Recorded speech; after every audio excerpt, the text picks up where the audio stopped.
Hey, what's up, YouTube? It's Cody here. I'm usually making my videos for trade setups and recaps of the trades that I mentioned, but for this video, because I got asked in a comment, and and I also I just wanted to show some of you that don't really understand options trading, and we're gonna kind of go through like a little series of this as well.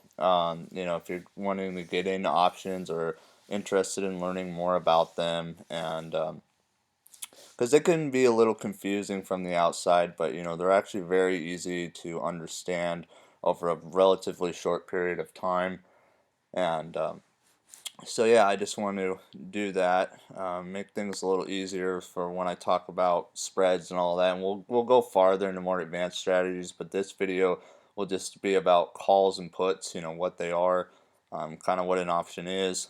And so this is what we call an option chain. This whole piece here. And what you're going to want to do at first is pick your expiration date. Your expiration date is when these contracts will expire. So for instance, I have mine on January 17th, and so they're out about 2.5 weeks from here. And this is the expiration I'm personally choosing. And but you can, there's so many different ones. There's January 10th, January 24th. Depending on how long you think you need for the move to happen, and obviously as time goes farther out, these premiums will be higher. But we'll kind of get into that. So this side is calls, and so in the middle we have our strike prices. We got our 205, 207, 210, and on each side of that, these are all calls, call stuff, and then these are puts. So calls are bullish bets when you think the stock's going up, and puts are bearish bets when you think the stock's going to go down. And and how they are priced is generally in the midpoint of the bid and the ask, and maybe a higher in the range as a buyer and lower in the range as a seller. And so you can buy calls and sell calls, and you can buy puts and sell puts. So there's actually four ways to do these two things, and because you can be a buyer or seller of either side of these. And what's highlighted in yellow represents what's known as in the money. And in the money means that, because like right now Facebook is at 205, yeah, 205 and a quarter.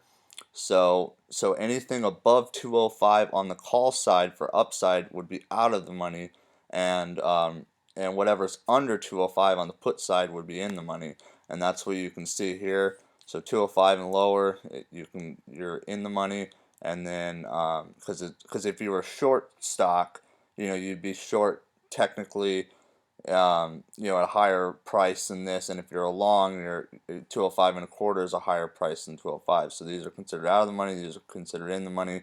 In the monies are more expensive but have a better risk reward. The farther out of the money you go, the cheaper premium you pay, but the harder of a risk reward that it is. And so let's just say, for instance, for straight calls, I don't recommend doing just straight options all the time. Over time, you'll have to evolve into spreads and stuff to make it, because straight calls and straight puts generally have bad odds as it is. They're statistically bad odds, but if you can time things and you're just good at your timing on these trades, then they can be very lucrative. Great way to not risk a whole lot of money, especially if you're worried about some bigger event happening, or and you want a way to trade in the markets but without risking a whole chunk of stock. Like for instance, like if so this is the bid and this is the ask, and as you can see, we'll just do the 210. The bid is $1.91 and the ask is 206, and these represent 100 shares of stock, because a call contract is basically, you get to have, depending on the strike you pick. Let's say you bought the 210 call, and you're going to pay somewhere in the middle of this spread, probably a little higher, so you're going to pay about $2 for that, and that represents $200 because you get ownership of 100 shares of the person that sold you this call. So for every buyer there's a seller. So when you buy this call for $2, somebody sold it to you for $2. You're gonna pay him $200 in time premium, or in basically a premium fee, and what he gets is he sells away his upside to you past 210 for the price of $2. So for the buyer to break even, they need the price to get over $212 by this expiration. It has to be by the expiration date. Once they expire out of the money, they evaporate, they're worthless, and the seller collected all the premium. And the seller is going to sell this to you for $2, and so he's going to collect $200 whether the stock trades flat, trades down, whatever. He's going to collect his $200, and being the advantage of the buying side, but the seller side, they're taking a ton of risk to do this. The risk is much higher. That's why their odds are much better. But to a buyer of the option, they're going to pay $200, but that is their maximum amount that they can lose. If Facebook dropped down real big, or whatever, $200 is the most they're going to lose if they purchase the 210 call. The 207.5 call might be like 290. The 212.5 would be like $1.30 and so forth. Kind of in the middle of this spread. When I say $1.30, I mean $130. When I say 290, I mean $290, so forth. But like I said, for the example, to keep it easy, we'll do the 210 call. And so basically how it works is if you paid $2 for these and the stock went up to 220, these would be trading at $10 now, because the stock price is 220 and your strike price is 210, and you own 100 shares of stock from the seller. He's basically letting you use his stock basically after 210, and he's taking the risk of holding that stock. So you're not taking the risk of holding it, but you're taking away his upside at whatever strike he sold it to you. So if you buy this, for every buyer there's a seller. They'll sell it to you for $2. If, let's just say, it goes up to 220, now these calls are going to go up to 220, or I mean, they're sorry. If it went from 210 to 220, these calls are going to be worth $10 now instead of two. So a 500% gain, because if the stock's 220 and when you bought the 210 call, you're entitled to 100 shares times 10, because 220 minus 210 is $10, and you made a 500% profit on your $2 option. And so that's the power of them. It's limited downside risk, and you can make exponential rewards. If you're really dead on your timing and so forth. And but yeah, and basically, the traditional way of an option is that a lot of people think you have to have it assigned to you, and assigning means, because when you buy this 210 call, you're saying, I want to take ownership of this stock, above 210, but have the option not to buy it, if it plummets down. So if it went to 220, you could exercise the option, and even though it's 220, since that seller sold you the 210 call, they have to sell it to you for $210 at 100 shares. But most people, they don't want to actually buy the shares. In the end, all they want to do is flip the contract itself, and that's the way you can do it. If it, you can kind of see, if it's $2 here and we kind of move up, 250, they exponentially get bigger and bigger and bigger in price, but as the time premium decreases a little as well. And we'll kind of get into more advanced variables like the delta and the beta and the gamma and all that type of stuff, farther on in time premium value. But basically, a call is, if you bought the 210 call for $200, you risk $200 max, and anything above 212 is you're seeing profit. So if it went to 214, you doubled your money, because now they're worth $4. If it went to 216, you tripled your money, because they're worth $6 now, and so forth. And on the put side, same deal, puts are bearish bets, so they're a bet that the stock's going to go lower. Let's just say you bought the 200 put. Let's just call this right around, it'd probably be about $205 or so, but let's just call it $2 as well to keep it simple. So if you bought the 200 put for $2, now you expect the stock price to go down. So you expect the price to go below the 200 strike that you bought plus the premium that you paid to the seller. So the seller's going to collect his $2 and he's going to take the downside risk of, if we break significantly lower. Because if we paid $2 for the 200 put and it went to 190, now that puts trading at $10. And that seller missed out on, I mean, a lot of their trades are hedged, but they could be down 500% and you collected that 500% from them. Like I said, statistically the buyer definitely has the worst odds of it. The seller, the stock can trade sideways or down to make money, and the buyer, the stock has to pretty much move in that direction as you get it. Let's just say the stock traded sideways for about a week. And so if it traded sideways for about a week, let's see right here, we're at the January 17th expiration. What I like to do is just go back a week.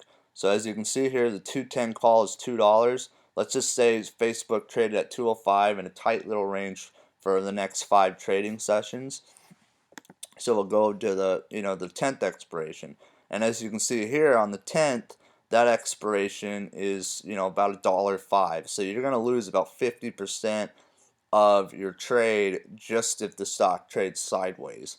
So, because you're going to pay a time premium, because the farther out in time you go, the longer you have to be right on the trade, so the more expensive they get. Like if I were to go out in February, look at the 210 call, this probably covers earnings as well, but you're going to pay somewhere in the $6 range, so about $600 for this 210 out in February versus, 2.5 weeks out, this 210 you can buy it for about $2.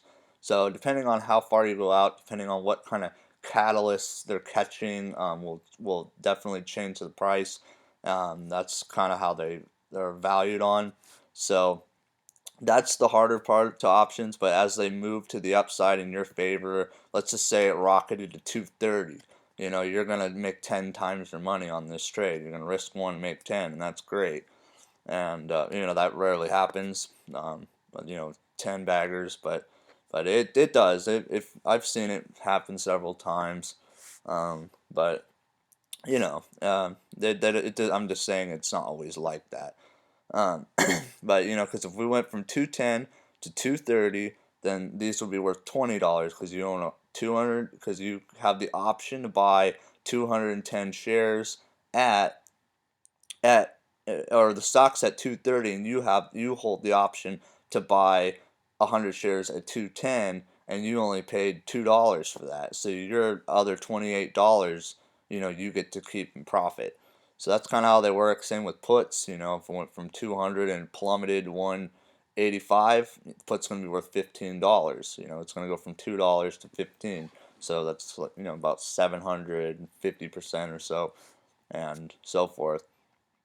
And I think I went over this. Basically, there's the bid and the ask on both sides. There's also a bid and the ask on the put side.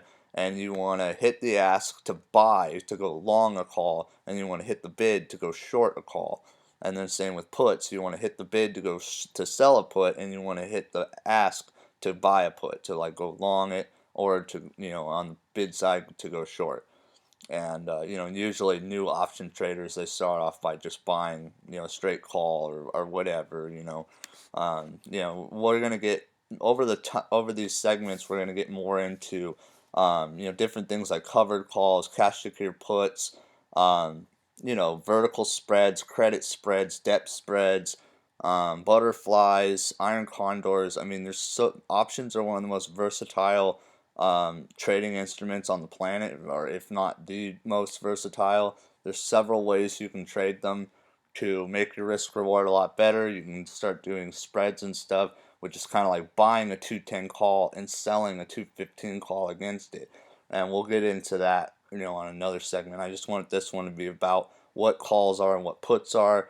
You don't have to actually, when you buy a call or you buy a put, you don't have to go short a stock at below the strike price or go long the stock. You don't need the money to purchase 100 shares.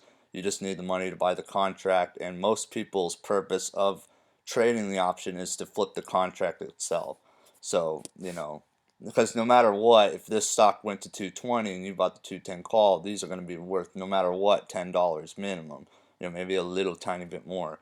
And you paid $2 for it, so you can, even if it happened in one day, even way before expiration, you can flip that contract right back on the market for, a 500% profit. Um, Hopefully that kind of helped you guys. If I kind of left something out or something's confusing to you or something, throw me a comment, and I'll kind of try to intertwine some things in or maybe do something. But like I said, I'm going to keep doing the different variations. So because I talk a lot about mainly about recap videos and trade setups, and I always use options in pretty much every single one. Some of them I talk about doing credit spreads. Sometimes I talk about doing just vertical spreads. Sometimes I talk about doing just straight calls or selling a put spread to finance a call or something like that. I'm always trying to strategize the way that I trade to make my risk reward as best as it possibly can be. And over time, you'll realize that spreads and stuff make things a lot simpler with these. There's so many different ways to play them. It's almost mind-boggling, but they look confusing at first. You see all these little numbers and this big chain, but it's really not, based on your decision. So if you wanted to buy the 210 call for 200, the stock has to get over 212 by this expiration for you to start seeing profits. Or you can buy them in the money, which would cost you about $750. But if you bought the 200 call, for 750, kind of in the middle of this spread, maybe 740, you get to own the stock, or you get to basically you own the stock over 200, but because you paid 750 for it, you don't see profits till it's over 207 and a half. But as you can see, 207 and a half is a lot less far than 212 in it, or than 210. When it has to get over that 212 area, the $2 plus the 210. So the 200, you only have to get over 207 and a half, but you're risking $750 max risk versus $200 max risk. So that's kind of the way you'll notice. You want to try to pay as little time premium as possible, but you also don't want to, risk too much money on, any particular trade sometimes. So yeah, we'll kind of get more into that, all the different variables and stuff that relate to in the money, out of the money, and how volatile each contract can be, how volatile, how short dated they could be, and so forth. As you go farther out in time, they're less volatile. As you go closer to time, the options are way more volatile. So, and we'll get into that more. So hopefully this helped you guys. Like I said, leave a comment if I missed anything out. I'm going to wrap this video up here. And yeah, that's it. Appreciate you guys watching, and peace out, guys.